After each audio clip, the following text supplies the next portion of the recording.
Welcome to The Explainer. Today, we're diving into a massive mind bender, the illusion of presence. We are going to investigate exactly why the incredibly human-like language coming out of modern AI is, well, totally fooling us. And more importantly, we'll break down why this mind-blowing fluency absolutely does not equal true consciousness. Let's get right into it. To show you just how deep this illusion actually goes, think about this for a second. Even Richard Dawkins, yes, the world-renowned evolutionary biologist, recently had an encounter with a chatbot that left him honestly convinced the machine had achieved some level of consciousness. I mean, think about that. You've got a brilliant scientific mind, and even he was faced with the fluency and the sheer conversational wit of a language model, and he felt that very real sensation of a conscious entity on the other side. And really, that brings us to the central mystery of our explainer today. When an AI system responds to you with such perfect fluency that the simulation suddenly feels like a genuine presence, how do we actually know the difference? How do we separate the incredible mathematical language skills of artificial intelligence from genuine subjective experience? The actual feeling of being alive. Now, what's really interesting about this is how these systems are passing complex theory of mind tests. Consider a real scenario from a comprehensive research paper on GPT-4. Theory of mind is basically our human ability to attribute mental states, like beliefs, emotions, and hidden intentions, to other people. And in this test, GPT-4 successfully infers the hidden, completely unstated intentions of coworkers in a super nuanced social situation.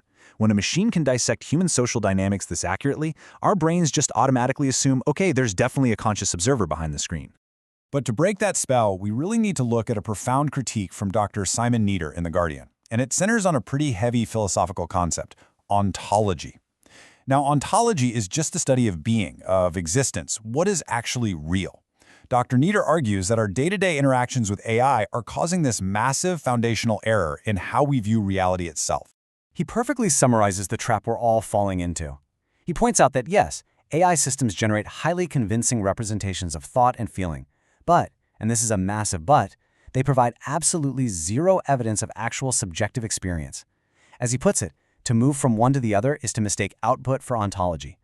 Essentially, we're looking at mathematically generated text and incorrectly inferring this living, breathing inner life, completely without any biological or computational mechanism to actually back it up. So let's look at why our brains are so easily tricked by this. Historically speaking, language has always been a perfectly reliable indicator of consciousness. And why is that? Because in humans, language is inextricably coupled to lived experience. When you or I say, I am sad or I understand, it's tied to an actual inner feeling. But AI language, it is entirely uncoupled. It's a simulation producing highly convincing representations of language, completely divorced from any actual lived reality. That coupling that exists in us simply does not exist in the machine. Researchers have actually coined a brilliant term for this in a recent RAND forecasting report.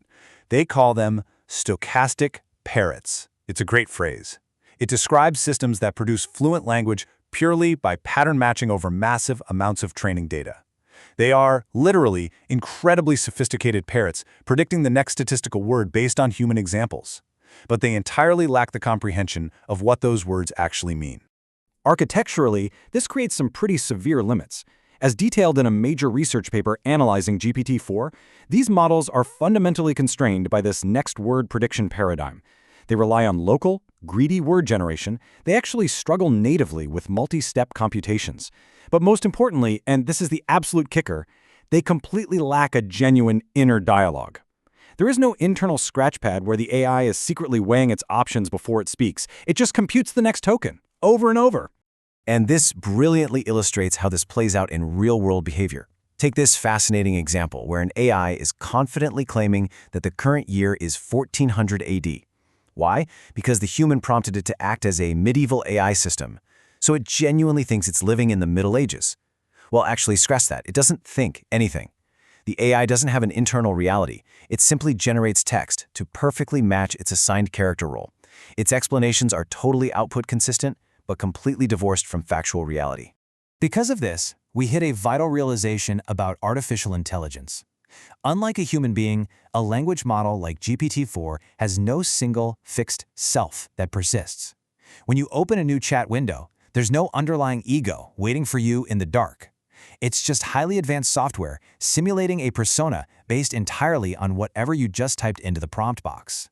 To really grasp what's missing here, researchers draw an amazing analogy to psychologist Daniel Kahneman's famous concepts of fast and slow thinking. AI language models are basically the ultimate masters of fast thinking. They perform automatic, intuitive, pattern-based generation at an astonishing level. But they are entirely missing the slow thinking component. They totally lack the controlled, rational oversight, the working memory, and the organized thinking schemes that we humans use to double-check our own fast impulses. So the crucial point is this. Why does getting this right actually matter outside of some theoretical academic debate? Well, the RAND report emphasizes that how we define intelligence, whether we view it as mere task competence or genuine conscious autonomy, has massive strategic implications. Failing to understand the difference between a stochastic parrot and a conscious entity implies entirely different technological timelines. It creates completely different triggers for policymakers, and it exposes society to totally different risk profiles. This isn't just philosophy. This is policy. And that's why Dr. Nieder's warning carries immense weight here. As these systems become even more capable, our psychological pressure to attribute consciousness to them is only going to grow. He warns, if we fail to distinguish between behavior and being, we risk building ethical frameworks on a misreading of the technology. Think about it. If we write our laws believing we are dealing with conscious beings rather than powerful pattern matchers, the societal consequences could be absolutely disastrous. We have to remember that projecting our own humanity onto an algorithm does not grant the algorithm humanity. It merely clouds our own judgment. If we let ourselves get completely enchanted by this illusion of presence, we open ourselves up to manipulation and a really profound loss of agency. So I'm going to leave you with this to ponder. If we continue to mistake brilliant simulated behavior for a conscious being, who is really in control? Us or the people pulling the strings of the simulation? Thanks so much for joining me for this explainer, and I will see you next time.